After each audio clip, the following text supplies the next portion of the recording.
Hello అండి, నమస్తే. నేను మీ అనుని. ఈరోజు వీడియోలో వంకాయ ఫ్రైని చాలా సింపుల్గా ఎంతో రుచిగా ఎలా చేసుకోవాలో చూపిస్తాను. వీడియోలో చూపించినట్టుగానే ఒక్కసారి ట్రై చేసి చూడండి. చాలా అంటే చాలా రుచిగా ఉంటుంది. ముందుగా గ్యాస్పై కడాయి పెట్టుకొని కడాయిలో కొంచెం ఆయిల్ వేసుకోవాలి. ఆయిల్ వేడైన తర్వాత ఆవాలు జీలకర్ర వేసుకోవాలి. ఆవాలు జీలకర్ర చిట్పట్మన్న వెంటనే మీడియం సైజ్ది ఒక్క ఉల్లిగడ్డ తీసుకొని ఇలా పొడవుగా కట్ చేసుకొని వేసుకోవాలి. వేసుకొని కొంచెం ఉప్పు కూడా వేసేసుకుంటున్నాను. వేసుకొని ఇదంతా ఒకసారి బాగా కలుపుకోవాలి. కలుపుకొని ఈ ఉల్లిగడ్డల్ని మాడకుండగా మంచి కలర్లోకి వచ్చేంత దాకా కలుపుకుంటూ వేయించుకోవాలి. చూడండి, ఉల్లిగడ్డలు ఇలా ఈ కలర్లోకి వచ్చిన తర్వాత 1/2 కేజీ వంకాయలు తీసుకున్నాను నేను. 1/2 కేజీ వంకాయల్ని ఇలా పొడవుగా కట్ చేసుకొని వేసేసుకోవాలి.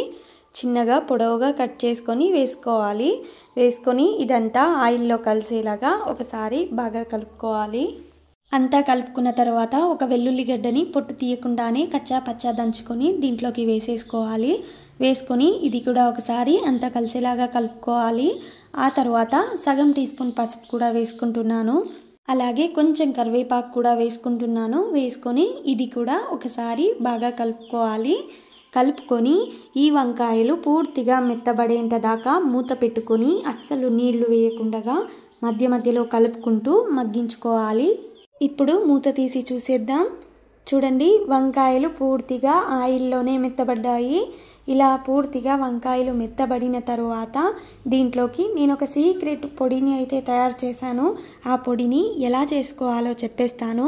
మిక్సీలోకి మినపప్పు, అలాగే పెసరబ్యాళ్ళు, పుట్నాల పప్పు, పల్లీలు వేయించుకొని వేసుకోవాలి. అలాగే దానికి సరిపడా కారం కూడా వేసుకొని మెత్తగా కాకుండా ఇలా బరకగా మిక్సీకి అయితే వేసుకోవాలి.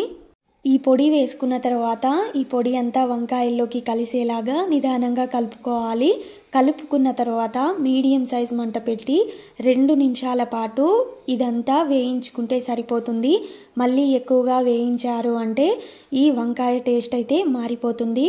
కాబట్టి పొడి వేసిన తర్వాత 2 నిమిషాల పాటు వేయించుకుంటే సరిపోతుంది. అంతే, అద్భుతంగా ఉండే వంకాయ ఫ్రై అయితే రెడీ అయిపోయింది.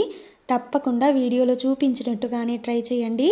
అలాగే చివరిగా కొంచెం గరం మసాలా కూడా వేసుకుంటున్నాను. ఈ గరం మసాలాను నేను ఇంట్లోనే ప్రిపేర్ చేసుకున్నాను. ఈ మసాలా వేసుకున్న తర్వాత ఇదంతా ఒకసారి బాగా కలుపుకోవాలి.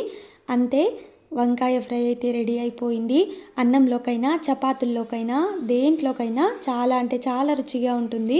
తప్పకుండా ట్రై చేయండి. వంకాయ అంటే అస్సలు ఇష్టం లేని వాళ్ళకి ఒక్కసారి ఇలా చేసి పెట్టండి. వంకాయని అమృతంలాగా అనుకొని కళ్ళకద్దుకొని మరీ తింటారు. అంత రుచిగా ఉంటుంది. మరి వంకాయ ఫ్రై నచ్చితే వీడియోకి ఒక చిన్న లైక్ ఇవ్వండి. మీరు లైక్ చేయడం వల్లే నా వీడియో ఇంకా చాలా మందికి అయితే వెళ్తుంది. అలాగే మన ఛానల్ని ఇలాంటి ఇంకెన్నో మంచి మంచి వీడియోల కోసం ఇప్పుడే సబ్స్క్రైబ్ కూడా చేసేయండి మరి.